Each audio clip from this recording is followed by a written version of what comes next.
Graça e paz do Senhor Jesus. Uma alegria grande estar de volta aqui, 10 meses depois da primeira oportunidade que nós tivemos juntos, né? E ontem eu brinquei com o pessoal, essa cidade que sempre me recebe de forma tão calorosa. Então, uma alegria poder estar aqui nessa manhã também, para a gente pensar um pouco na Escola Bíblica Dominical, com a permissão do nosso Deus também hoje à noite, né? Para a gente poder conversar um pouco sobre algumas questões, né? À luz da Palavra de Deus, que sempre nos orientam, nos edificam e nos animam muito. Eu quero pedir que você abra comigo aí a sua Bíblia, na carta de Paulo aos Filipenses.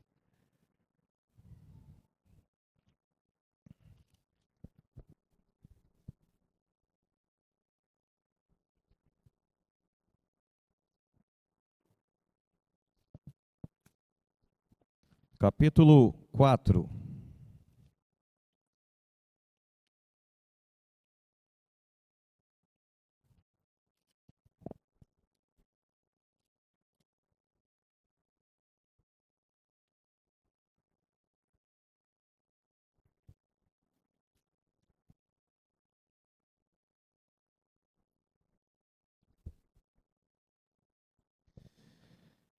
Mês de julho, depois de algum tempo sem tirar férias, coincidiu com o trabalho da minha esposa, a gente sair junto em família. Ela é enfermeira, então, depois de algumas mudanças trabalhistas aí, está muito mais na condição do empregador, né, dizer quais dias que podem sair, e a gente com criança na idade escolar acaba ficando um pouco preso. Então já estava com uns 40 dias para poder tirar de férias vencidas, e ela também conseguiu em julho, e a gente saiu em família, e dentre as muitas atividades que a gente conseguiu fazer nesse mês de julho, eu tive a oportunidade de estar mais perto dos filhos, né? Eu tenho uma filha adolescente de 13 anos, e como diz aqui o lanche que vocês usam aqui, um caboquinho de 3 anos de idade, né? Que é o Nicolas. E naquela ocasião eu fiquei um pouco atento ao que a gente poderia fazer juntos, e me chamou a atenção um filme que estava em cartaz. Se você é um pouco mais antenado em cinema, você deve ter ouvido falar, quem sabe até assistido, que é uma animação, é um desenho mesmo, chamado Divertidamente.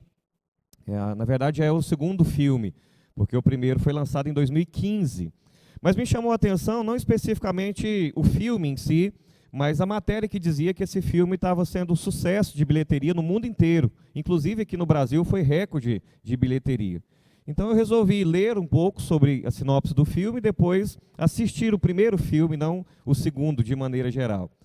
E eu fiquei muito impactado com a proposta que aquele filme traz, né? Na verdade, Divertidamente é um trocadilho na transliteração do original do filme, que em inglês é Inside Out, né? De dentro para fora.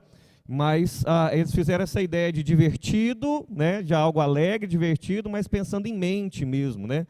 Pensando aí na mente humana. E é muito interessante porque esse filme ele vai trabalhar no primeiro, né, uma menininha, a Riley, na primeira infância dela, até 11 anos de idade. E no segundo filme vai pegar a fase de adolescente dela.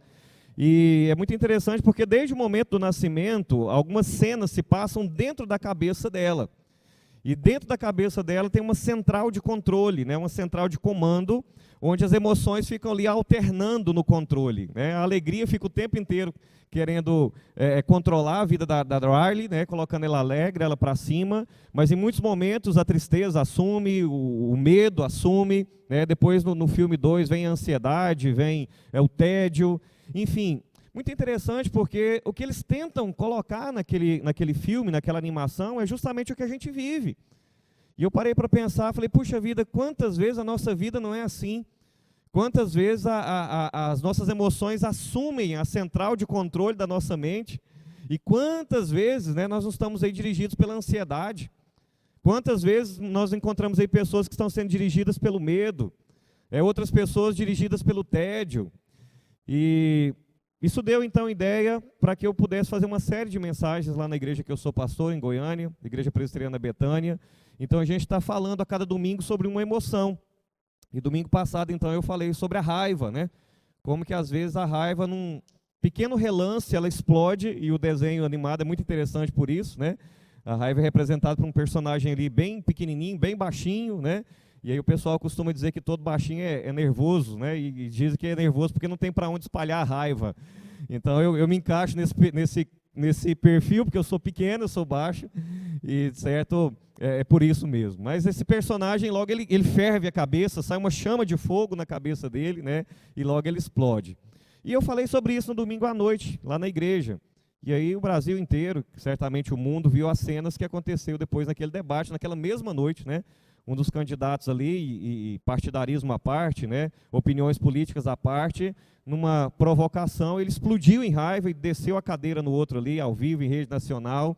E foi assim, talvez a melhor ilustração que o sermão poderia ter tido, foi justamente aquele insight ali de raiva, e como é que muitas vezes a nossa mente, ao ser controlada por uma emoção, a gente acaba fazendo coisa que talvez a gente não faria no nosso normal, né?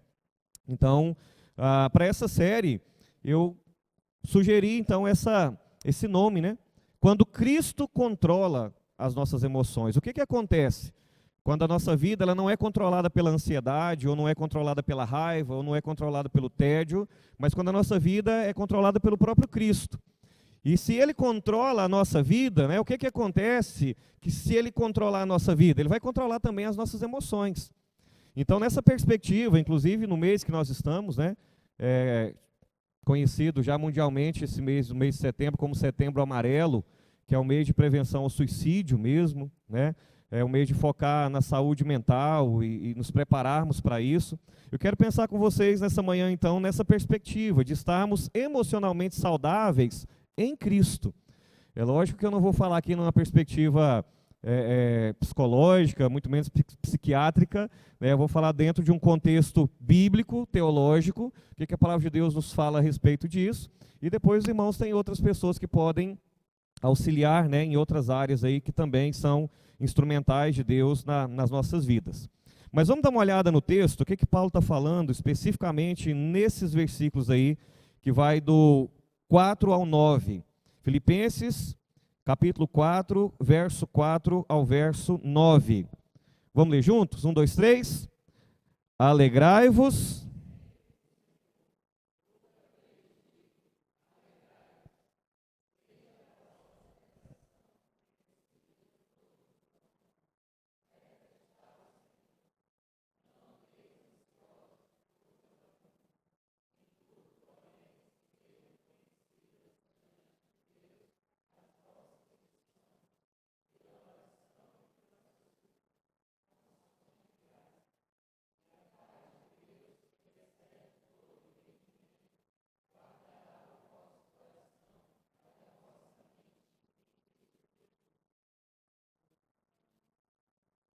Tudo que é verdadeiro, tudo que é respeitável.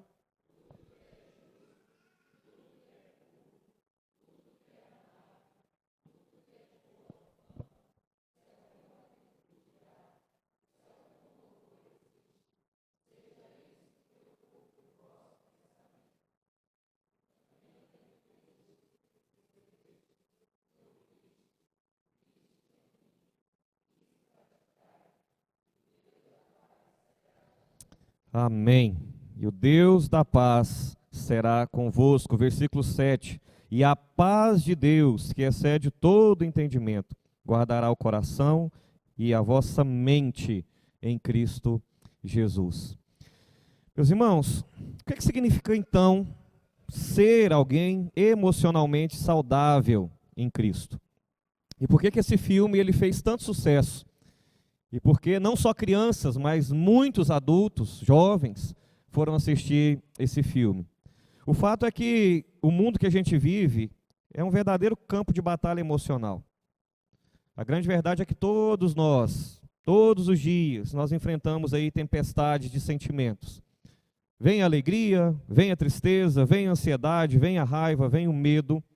Mas a palavra de Deus, então, nos diz que ainda que tenham essas más notícias, o próprio Senhor tem boas notícias para nós. Porque essa questão de saúde mental, por mais que pareça, não é algo novo. A palavra de Deus já tratava sobre isso já há mais de 2000 anos.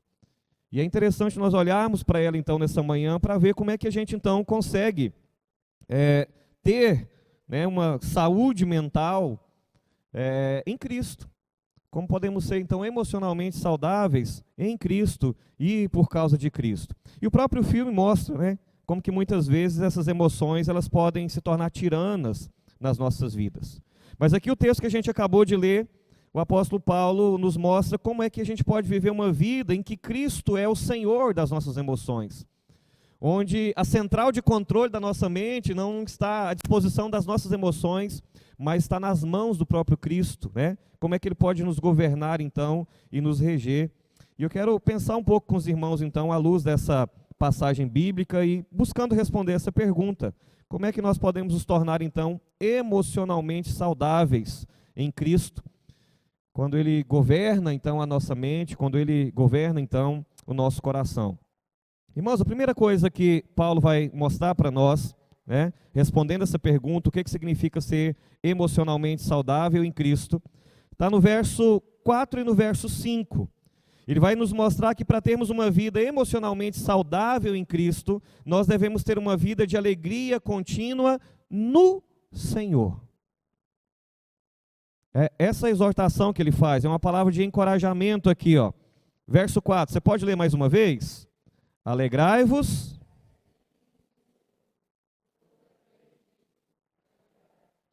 Outra vez digo, alegrai-vos. Alegrai-vos de vez em quando? Alegrai-vos no domingo? Alegrai-vos sempre no seu salário, na sua promoção, na saúde da família. Alegrai-vos sempre no Senhor. Meus irmãos, Ele não está oferecendo para a gente uma sugestão, para a gente ser feliz quando tudo for bem, para a gente ficar contente quando a gente não estiver enfrentando nenhum problema, nenhuma luta. Pelo contrário, o que Paulo está dizendo aqui é uma ordem, porque é imperativo o verbo que ele usa para nós aqui. E quando ele está dando essa ordem, o próprio Paulo está preso quando ele escreve essa carta. Ele está privado de liberdade. Ele não sabe como é que vai ser o seu futuro. E por que Paulo está preso? Porque ele está pregando o Evangelho. Porque ele está proclamando o nome de Cristo. Era para ele estar injuriado, revoltado, abatido. Portanto, a gente vê a postura totalmente diferente. Paulo não está aqui com uma postura de rebeldia. Paulo não está aqui com medo. Paulo não está aqui ansioso. Paulo não está aqui entediado. Paulo não está aqui com raiva. Filipenses é conhecido, irmãos, como a carta da alegria. Essa pequena cartinha menciona em torno de 16 vezes o termo alegria. Ele está preso. E ele está encorajando os irmãos a se alegrarem no Senhor. Sabe por que Paulo está fazendo isso, irmãos? É porque a alegria que ele descreve aqui é diferente de uma alegria circunstancial. Não é uma alegria provocada por circunstâncias, acontecimentos. Ele está falando aqui de uma alegria perene, é uma alegria que é fundamentada no Senhor. E quem é o Senhor? É em quem Paulo coloca a sua confiança. É em quem Paulo coloca a sua esperança. Calvino, ele, ao falar sobre o tema alegria, ele diz o seguinte: a alegria do Senhor, por seu fundamento em Cristo, é constante, pois Ele, Cristo, é sempre o mesmo. Se a minha alegria for o meu casamento, eu vou estar alegre enquanto tudo estiver bem. A hora que chegar a crise, a alegria vai embora. Se a minha alegria for o meu salário, eu vou ficar alegre os 5 primeiros dias do mês. E vou passar os restos dos 25 dias tristes, porque logo o salário vai embora. Se a minha alegria é o meu curso, a minha faculdade, a minha carreira, quando essas coisas chegam ao fim, a alegria também vai embora. Mas, irmão, se a minha alegria é o Senhor, o fato de saber que Ele não muda, é uma alegria perene. É uma alegria perene. Então isso nos ensina, irmãos, que a verdadeira alegria não vem do que nos acontece. A verdadeira alegria do cristão, a verdadeira alegria da igreja, a verdadeira alegria do povo de Deus vem do fato de nós sabermos quem Cristo é para nós. É a presença de Cristo, é o amor imutável de Cristo, é a salvação de Cristo que nos dão motivos, irmãos, para nos alegrarmos em meio a qualquer situação. Por isso que o profeta diz no Antigo Testamento, naquele grande desafio, né? Não é o profeta, a palavra de Deus nos diz naquele grande desafio que eles tinham, a alegria do Senhor é a nossa força. Tem um grande desafio, tem uma grande empreitada, mas a alegria do Senhor é a nossa força. Paulo diz então que nós nos tornamos saudáveis em Cristo, mentalmente falando, quando a nossa alegria no Senhor é contínua. E aí ele segue, quando ele diz, alegrem-se sempre no Senhor, no verso 5 ele afirma, sejam moderados e gentis. Olha no seu texto mais uma vez. Seja a moderação de vocês conhecida por todos os homens, perto está o Senhor. O termo no original grego, que foi traduzido para nós aqui por moderação, talvez o sentido mais próximo que a gente tenha hoje na nossa linguagem é assim, a ideia de gentileza mesmo. Essa ideia de paciência. Alguém que é gentil como fruto de uma longanimidade, como fruto de uma paciência. Então, especialmente quando a gente é provocado ou injustiçado. É essa a ideia de ser moderado. É quando você está lá no trânsito, você sabe que você está certo na sua preferencial, na sua mão. Eu sei que aqui em Manaus vocês não têm esse problema de trânsito, né? Mas lá em Goiânia a gente tem muito esse problema de trânsito. Então é quando você sabe que você está agindo certo, vem um camarada louco, desorientado e passa buzinando para você e te xingando. E aí você fala só assim, vai com Deus, meu querido. Deus te abençoe. Isso é ser moderado. O que é a lição que ele está nos trazendo aqui, irmãos? É que essa alegria no Senhor, tendo uma alegria constante no Senhor, tendo Cristo governando as nossas mentes, vai fazer com que a nossa resposta ao mundo seja uma resposta de gentileza. E por que o cristão age de maneira moderada, gentil, paciente, longânima diante das circunstâncias? Paulo está dizendo, perto está o Senhor. Em que sentido ele está dizendo isso aqui? A gente não sabe. Quando ele diz perto está o Senhor, a gente não sabe especificamente qual que é o sentido.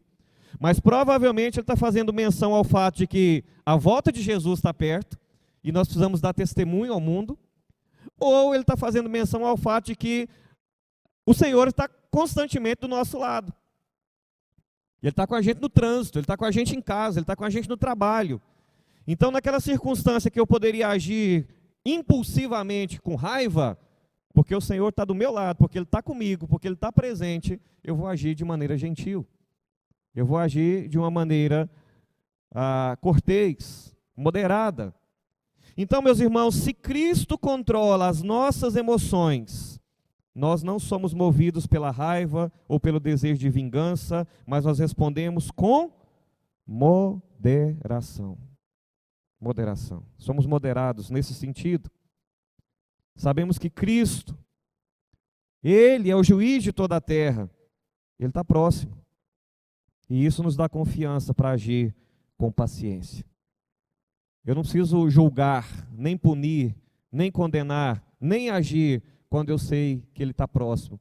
E quem age em meu favor é o Senhor. Quem age em meu favor é o meu Senhor. Então, esse texto, irmãos, nos fala dessa alegria constante em Cristo. Como que eu posso ter uma saúde em Cristo, mentalmente falando? Como ter uma saúde emocional em Cristo? É quando eu tenho uma alegria contínua no próprio Cristo. Mas ele segue dizendo, em segundo lugar, ele segue dizendo, voltou, deixa eu projetar para vocês ali. Pronto.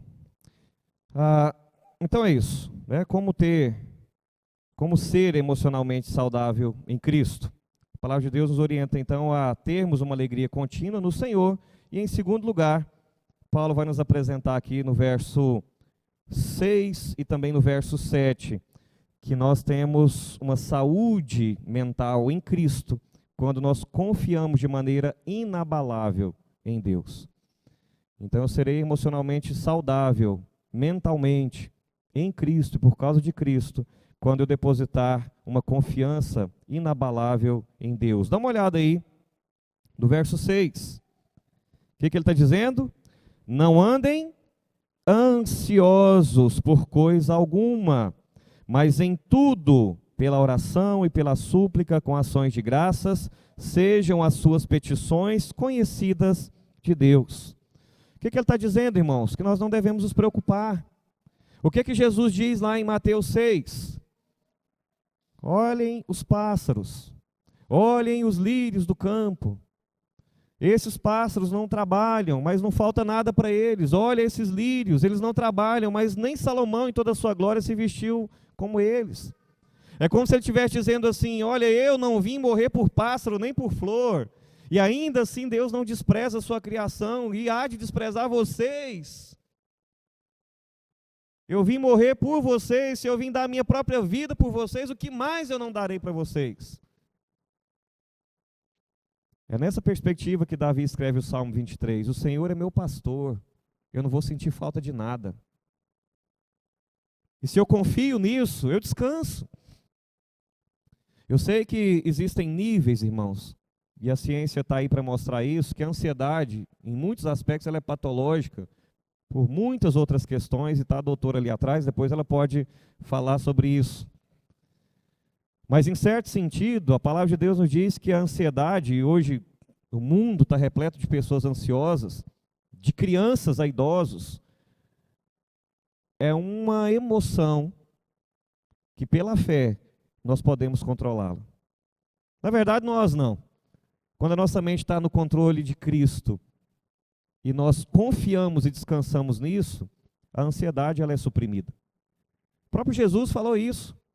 Não andem ansiosos, imperativamente. Então ele está dando uma ordem para nós.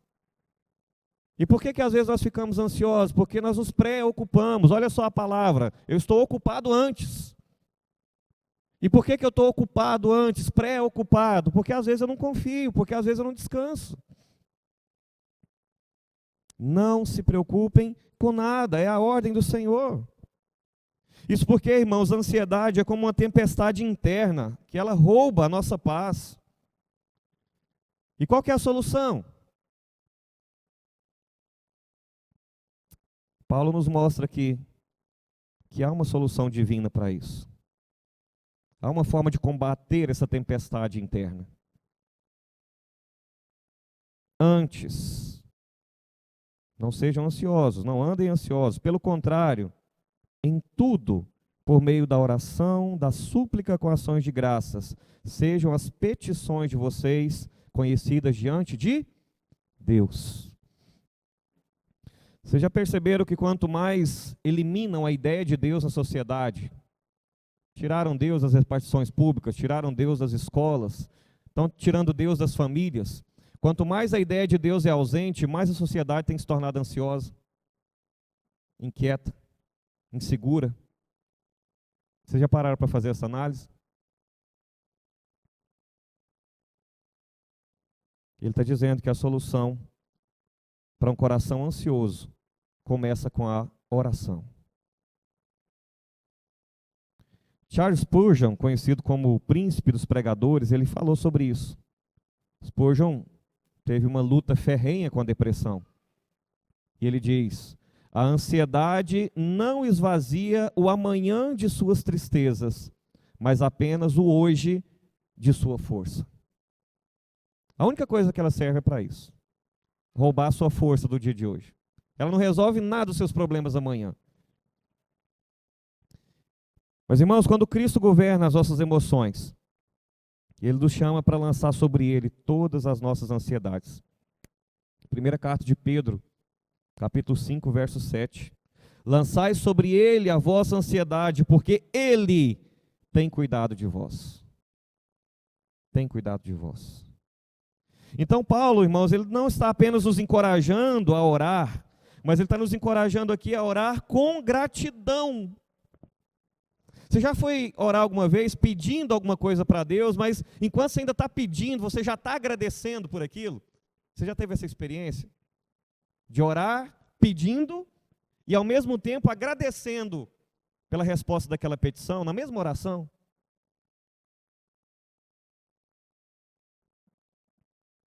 É fantástico. Ele está afirmando isso, irmãos, que nós devemos fazer, orar com gratidão. Porque quando nós oramos agradecendo, mesmo antes da gente ver a resposta, a gente está depositando então a nossa confiança na soberania e na bondade de Deus. Deus, eu estou precisando dessa situação, o Senhor conhece a minha necessidade, e eu preciso de um milagre do Senhor, da providência do Senhor, então eu quero já orar agradecendo, porque o Senhor é meu pastor. Eu sei que eu não vou sentir falta de nada. O Senhor vai suprir as minhas necessidades, e eu quero te agradecer por isso. O coração fica leve, fica em paz. Comentando sobre isso, Calvino fala mais uma frase, ele diz assim: a gratidão é o testemunho de que confiamos em Deus, mesmo antes de ver o resultado. Mesmo antes de ver o resultado. Então, em Cristo, irmãos, nós aprendemos a confiar. Em Cristo nós aprendemos a descansar. Em Cristo nós aprendemos a entregar as nossas preocupações para Deus. Por meio da oração. Não andem ansiosos, orem e orem com gratidão. É isso que Paulo está dizendo. É o antídoto. Então o que ele segue? Eu vou ser emocionalmente saudável em Cristo quando eu depositar uma confiança inabalável em Deus. Não se preocupem com nada. E no verso 7, o que ele está dizendo? Que a paz de Deus guarda o meu coração e a minha mente. Esse é o resultado da confiança, irmãos. É a paz. Sai a ansiedade, entra o descanso, entra a paz. Sai o medo, sai a insegurança e entra a paz. E a paz, ou seja, há uma conjunção aqui, uma consequência, né? Não andem ansiosos, orem com gratidão, porque ao fazerem isso, a paz de Deus, que excede todo entendimento, vai guardar os seus corações e as vossas mentes em Cristo Jesus. Irmãos, a paz que Paulo está falando aqui é uma paz que não pode ser conhecida nem compreendida pela lógica humana. É uma paz sobrenatural. Lutero descreveu essa paz também. Ele diz que essa paz é como um escudo invisível que protege os crentes contra as flechas da dúvida e do desespero. É como um escudo invisível que protege e guarda a nossa vida. É como se essa paz agisse como uma sentinela que guarda os nossos corações, e a ideia de coração aqui é emoções mesmo. Guarda as nossas emoções, guardam as nossas mentes, os nossos pensamentos em Cristo Jesus. O próprio Cristo, irmãos, como príncipe da paz, lembra que Isaías falou sobre ele? Ele é o príncipe da paz. O próprio príncipe da paz governa o nosso ser interior, governa a nossa mente e nos traz então descanso em meio ao caos do mundo. É como disse um outro grande pregador, John Owen, ele afirma que quando o mundo está agitado, a alma que está em Cristo permanece tranquila, porque Cristo é a nossa paz. Paz. Que ensinamento precioso. Vocês conhecem aquele hino, Sou Feliz com Jesus? Lembra como que ele começa? Se paz a mais doce. Vocês sabem a história desse hino? Já contou aqui para eles, pastor Cristiano? Que coisa. Esse hino foi composto num dos piores momentos da vida do autor. O Horatius era um advogado bem-sucedido em Chicago. Teve um incêndio em Chicago, destruiu muitas propriedades e grande parte dos seus recursos estavam investidos em imóveis. Perdeu quase tudo, se não tudo. Depois desse grande prejuízo financeiro, ele resolve ir com a família passar férias na Inglaterra, naquele contexto, com um navio. Quase no ato do embarque, o Horatius tem que ficar. E ele manda na frente da viagem a sua esposa e as suas filhas. Dias depois, ele recebe um telegrama, quando ele fica sabendo que aquele navio que estava sua esposa e as suas filhas naufragou. E ele recebe da esposa um telegrama, Save alone. Salva sozinha. As suas filhas morreram naquele naufrágio. E quando ele pega o navio e vai para a Inglaterra encontrar-se com a sua esposa, quando ele está passando no exato local do naufrágio e as suas filhas sepultadas ali, no fundo daquele mar, esse homem compõe esse hino. Se paz a mais doce me deres gozar, se dor a mais forte sentir, ou seja o que for, tu me fazes saber que feliz com Jesus sempre sou. Sou feliz com Jesus. Não são as circunstâncias. Inclusive tem um outro cântico antigo que fala isso, né? Não olhe as circunstâncias, olhe o seu amor. Não me guio por vistas, alegre sou. Às vezes como igreja a gente tem até deixado de cantar essas verdades, né, pastor? Quando o mundo está agitado, a alma que está em Cristo permanece tranquila, porque Cristo é a nossa paz. Então, irmãos, além da alegria e da confiança em Cristo, para ser emocionalmente saudável em Cristo, eu devo ter uma vida, em terceiro lugar, de foco nas virtudes cristãs. Olha o verso 8. Tudo que é verdadeiro, tudo que é honesto, tudo que é justo, tudo que é puro, tudo que é amável, tudo que é de boa fama, eu tenho que meditar nisso. Meditem em tudo que é verdadeiro e justo. É isso que Paulo nos convida a fazer, irmãos, é focar as nossas mentes em coisas boas. Porque, como no filme Divertidamente, a mente da Riley é um campo de batalha das emoções. E a todo momento elas querem assumir a central de controle. Mas se nós, irmãos, entendermos que a nossa mente tem que continuar sendo sufocada aí com pensamentos com mentiras, que o medo tem que ficar fazendo parte do nosso pensamento, a negatividade, as nossas emoções vão refletir essa escuridão. E tem gente que é assim, né? Cheio de pessimismo, cheio de negatividade, né? Ah, a situação nós vamos fazer assim, mas e se? Né? Aí às vezes acredita muito mais nas dúvidas do que nos fatos. Insegurança, muitas vezes. Né? Só consegue ver tragédia, só consegue ver coisa ruim, negativa. As emoções vão refletir isso. Mas, irmãos, se nós focarmos as virtudes cristãs, a palavra está dizendo que a nossa mente será renovada e as nossas emoções serão transformadas. É disso que um escritor cristão, C.S. Lewis, ele fala. Nós somos o que nós amamos e aquilo em que pensamos. Então, aquilo que eu tenho enchido a minha mente é aquilo que eu sou, é aquilo que eu vivo, é aquilo que eu reflito. Aquilo que eu amo e aquilo que eu penso é aquilo que eu sou. Se eu penso em Cristo, se eu confio em Cristo, se eu descanso em Cristo, se eu amo a Cristo, o resultado disso vai ser a paz de Cristo em mim.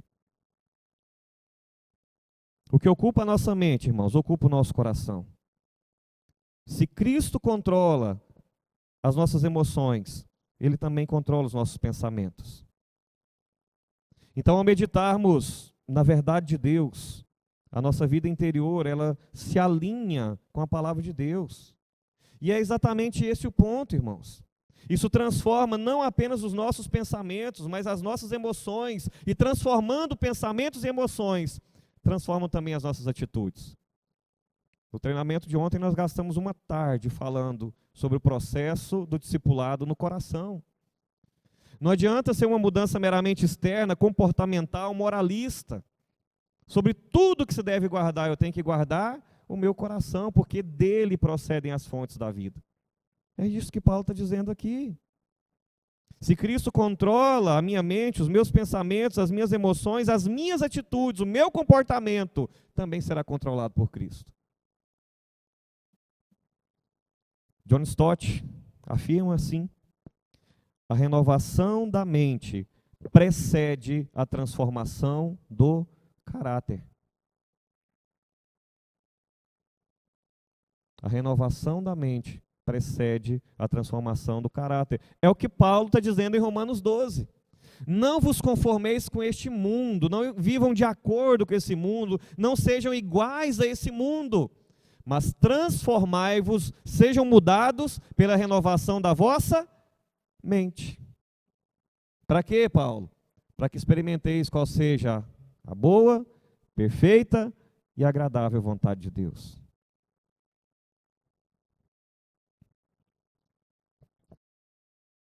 Irmãos, quando as nossas emoções são moldadas pelo que pensamos, o resultado são que as nossas atitudes também são moldadas. Quando nós enchemos a nossa mente com a palavra de Deus, as nossas emoções são redimidas e elas são santificadas. E é por isso que Paulo vem nessa progressão.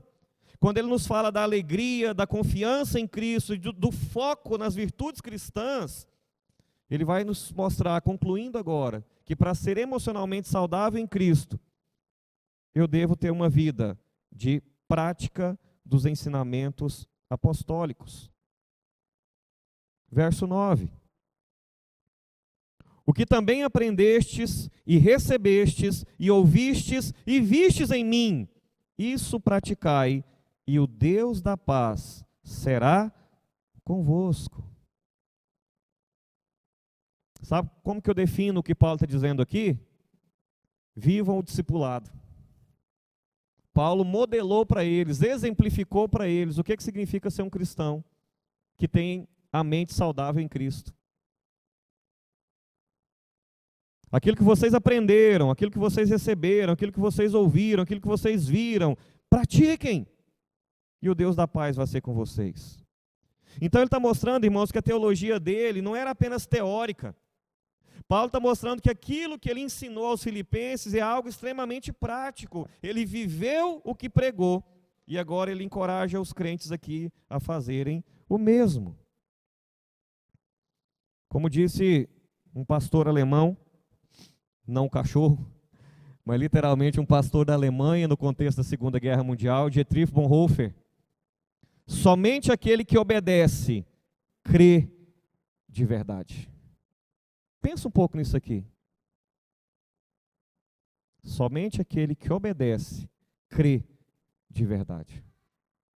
Jesus falou: se vocês guardarem os meus mandamentos, vocês são aqueles que me amam, que creem em mim verdadeiramente. A verdadeira fé, então, ela se expressa em ação, irmãos. E qual que é a lógica aqui? A lógica é que quando Cristo controla as nossas emoções, isso não fica apenas na nossa mente, no nosso coração. Quando Ele controla as nossas emoções, isso deve ser vivido na prática. Quando nós obedecemos a palavra, nós experimentamos a presença de Deus e a paz de Deus de uma forma concreta em nossa vida cotidiana. A verdadeira paz, irmãos, a verdadeira saúde emocional em Cristo, vem quando não apenas cremos, mas quando nós praticamos aquilo que Ele nos ensinou. Quando nos tornamos verdadeiramente discípulos do Senhor. A mente se torna saudável. A saúde emocional fica no positivo, no verde. Então, irmãos, o que a gente pode concluir dessa fala de Paulo aos Filipenses aqui? A gente viu que ser emocionalmente saudável em Cristo significa viver uma vida de alegria constante no Senhor e não nas circunstâncias. Viver uma vida de confiança inabalável no Senhor, não em nós ou em qualquer outra situação.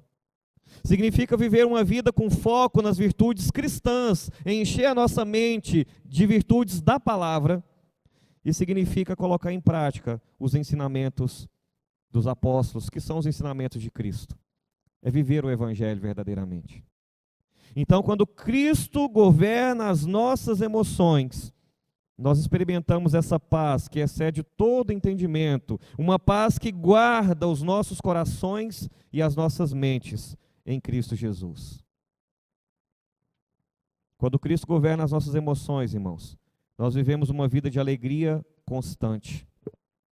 Quando Cristo governa as nossas emoções, nós vivemos uma vida de confiança inabalável em Deus, uma paz que guarda o coração e a mente. E sabe qual que é a conclusão disso? Isso nos permite ser emocionalmente saudáveis e espiritualmente maduros. Maduros. O mês é muito propício para pensarmos sobre isso. Muita gente chegando ao extremo do autoextermínio, do suicídio, por conta da saúde mental. Nós precisamos, irmãos, não apenas cuidar da nossa, mas precisamos cuidar da saúde mental de outras pessoas por meio do Evangelho, por causa de Cristo. Esse é o papel da igreja. Nós somos chamados para ser luz nesse mundo de trevas, nesse mundo imergido em emoções negativas, nesse mundo onde as pessoas estão sendo controladas por suas emoções e não por Cristo. É urgente que estejamos saudáveis mentalmente para ajudar outras pessoas a se tornarem saudáveis também. Perceba que o Evangelho ele tem uma ação imediata e não apenas no contexto de eternidade, de livrar almas do inferno, quando muitas vezes já estão vivendo o inferno aqui, dentro das suas mentes. É urgente que nós preguemos o Evangelho para a cidade. Tem muita gente precisando que Cristo governe as suas mentes. Tem muita gente debaixo de uma tirania das emoções, onde o grito final é dar cabo da própria vida. Nós precisamos orar, irmãos, e precisamos agir em relação a isso. O que a gente pode fazer, então, em termos práticos, antes da gente ir embora? Primeira coisa que eu te aconselho, submeta as suas emoções a Cristo. Todos os dias, entregue as suas emoções ao Senhor. Como diz um dos reformadores, John Wesley, não devemos deixar o coração ser governado por sentimentos, mas por Cristo. Peça a Ele que transforme as suas reações, para que você viva com alegria e paz. Peça a Ele que controle a sua ansiedade, que controle o seu medo, que controle a sua raiva. Peça a Ele que esteja na central de controle da sua mente. Segundo conselho que eu te dou, cultive a alegria e a paz. Em tempos de ansiedade, responda com oração e ore agradecendo, confiando no Senhor. Como Paulo nos ensina, essa é a chave para nós experimentarmos a paz de Deus. Citando mais uma vez Spurgeon, a oração é o antídoto para a ansiedade. Está ansioso? Vai para o seu quarto e ora. Descansa o seu coração no Senhor. Entregue as suas petições nas mãos do Senhor. Um terceiro conselho que eu te dou, mantenha o foco nas virtudes cristãs, deliberadamente, propositalmente, encha a sua mente com aquilo que é verdadeiro, justo, puro, amável. E mais uma vez, retornando a Calvino, aqui o pai da nossa teologia, a palavra de Deus é o espelho da alma, nela encontramos a verdade que transforma. Encha-se da palavra, leia a palavra, medite na palavra, memorize a palavra. Mantenha o foco nas virtudes cristãs. Às vezes a gente está tão ansioso porque a gente está cheio de más notícias. Às vezes a gente está tão ansioso porque a gente está cheio de questões que esse mundo produz, e às vezes a gente fica absorvendo essas coisas. Vídeos, informações, notícias de crime, tantas coisas. A gente acaba se alimentando dessas questões tão ruins para o nosso coração. Por fim, um bom conselho, e é justamente o que Paulo termina a sua palavra dizendo: pratique o que você tem aprendido. Não basta apenas ouvir a palavra de Deus, a gente deve viver a palavra de Deus. Como disse Bonhoeffer, a fé verdadeira se expressa em ação. Que a gente possa sair daqui nessa manhã, irmãos, pensando nessas coisas. E de repente tendo um olhar mais atento. Talvez dentro da nossa casa tenha alguém precisando saber disso. Talvez no nosso ambiente de trabalho, talvez na nossa vizinhança, talvez num contexto maior de familiares. Será que tem alguém depressivo perto de mim, alguém ansioso perto de mim, alguém que está governado pelo medo? Efésios 4, de 4 a 9. Leia esse texto com alguém, ore com alguém, fale dessa esperança em Cristo, que é possível vencer a ansiedade, o medo, é possível que as emoções saiam do controle da mente da pessoa, para que Cristo de fato governe e reine, e a consequência é a paz. É estarmos emocionalmente saudáveis, por termos alguém que é o príncipe da paz no controle da nossa mente. Que Ele nos ajude, que a começar em nós, Ele se encontre na central de controle da mente de cada um de nós. Que nós saiamos do trono, que nós tiremos as emoções do controle, e que o próprio Senhor Jesus possa governar em paz a nossa vida, porque é em paz, irmãos, que nós colhemos os frutos da justiça para a glória de Deus. Pastor?